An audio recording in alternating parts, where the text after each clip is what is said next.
मैं बहुत साल से लोगों को जब मेरे से पूछते हैं ना कि फाइनेंस क्यों नहीं आता है, तो उनको ये एक्सक्यूज देता हूँ क्योंकि एक्चुअली मैं एक साइंस स्टूडेंट रहा हूँ। मैं आईआईटी एस्पिरेंट था, तो मेरा बैकग्राउंड साइंस का है। तो कहते हैं तो आपको साइंस आता है? मैंने ये नहीं कहा, आपने शायद एस्पिरेंट वर्ड मिस कर दिया।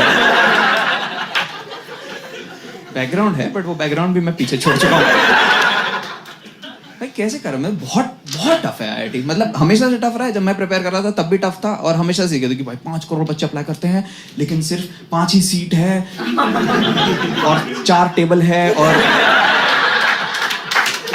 ज्योमेट्री बॉक्स उससे भी कम है, तो बहुत कम रिसोर्सेज है हमारे पास। और जिस टाइम पे मैंने प्रिपेयर करा था ना, 2010 वाले बैच में मैंने वो करा था, तो नहीं हुआ था मेरा ऑब्वियसली। और मैं सबको ये बताता था कि क्या हुआ, क्यों नहीं हुआ, ऐसे पूछते हैं लोग कि क्या रीजन रहेगा। ये रीजन था भाई क्या। लेकिन मैं उनको बोलता था कि उस टाइम पे एक्चुअली हमारे टाइम पे स्वाइन फ्लू फैल गया था, तो उसने मेरा रिदम ब्रेक कर दिया पढ़ाई का, और एक और बीमारी फैल गई, 3 इडियट्स भी आ गई थी उस टाइम पे, तो सबने पढ़ना बंद करके कैमरा लेके निकल गए थे, बेंच सब थी। बट एक्चुअल रीजन बताता हूँ मैं आपको क्या था उस टाइम पे। जो जब स्टार्ट ही हुई थी ना उसकी पढ़ाई, तभी मेरे को समझ में आ गया था कि ये मेरे से नहीं होने वाला है, क्योंकि जो फर्स्ट सब्जेक्ट आपको उसमें पढ़ाते हैं वो कैलकुलस पढ़ाते हैं। कैलकुलस से आपको एक आइडिया लग जाता है कि आपकी आगे की लाइफ क्या होने वाली है ना। क्योंकि जब तक कैलकुलस नहीं पढ़ाते थे, उससे पहले तक मैं एक बहुत ही अकेडमिकली ओरिएंटेड, पढ़ाई मेरी प्रायोरिटी टाइप का बच्चा हुआ करता था। जैसे ही कैलकुलस आया था, मैं एक पीपल्स पर्सन में कन्वर्ट हो गया था।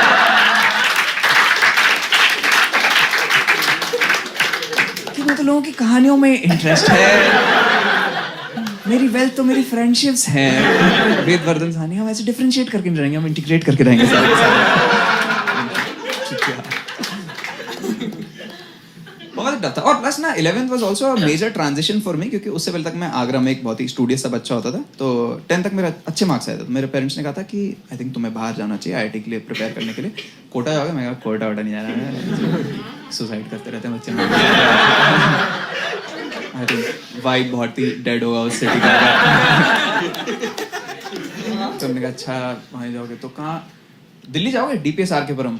मैं कहा बिल्कुल जाएंगे भाई, बिल्कुल। कह रहे नाम सुना? मैं वीडियो भी देखा है।